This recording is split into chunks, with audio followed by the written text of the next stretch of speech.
Welcome to the Mussar video blog and happy Chanukah to you all. So let's see what kind of Mussar lesson we can extract from the Chanukah story. Well, the story is the Jews miraculously defeated the Syrian Greeks. They came into the temple, they lit the one flask of oil and it burned miraculously for 8 days. Two miracles, the miracle of the military defeat and the miracle of the burning of the oil. So the miracle of the oil is obviously a miracle, because, oil doesn't burn for 8 days. But the military defeat, not so obvious. So, I think that one of the reasons why God did this miracle for the Jewish people of having the oil burn for 8 days is to, so to speak, illuminate the other miracle.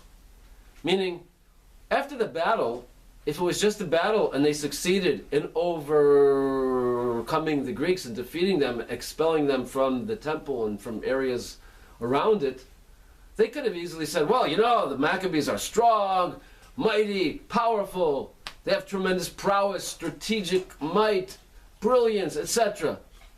Brave, courageous, and bold. And they could totally miss the boat. That, guys, there's no way in the world you could have won this. It was with God's help that you won this. Of course you had to do your part, but it was with God's help. So in order to make that clear to them, God said, okay, I'm going to do another miracle. Aside from the battle, I'm going to have the oil, which could only burn for 1 day, burn for 8 days. Now you have it clear that the whole thing is a miracle. Not just the oil. The whole thing.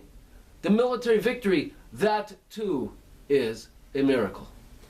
So we can extrapolate this idea and say that one of the messages of Chanukah is that when we're involved in the mundane, we shouldn't get sucked into thinking that, yeah, this is just mundane, I did it, it's my prowess, it's my this, it's my that, that's the way the world runs.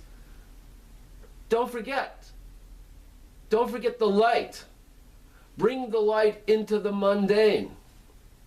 Don't succumb to the temptation to just label it as, well, that's just the way it is, or I did it myself. No, everything you do is infused with light. Just like in the Chanukah story and everywhere else. So we can take this message. This is a practical message that we can pull away from the Chanukah story, that we should heighten our sense of not just living in the mundane. We should take the light, as exemplified by the menorah, but the light all the time, the spiritual, the holiness that lies within everything, that all the experiences of life, every relationship, every person we meet, there's a spark of holiness there. We shouldn't lose sight of that. We should take this message from Chanukah, and when we're living everyday lives, infuse it with holiness. Elevate it. Make it something more sublime than just living life. Happy Chanukah. See you next time.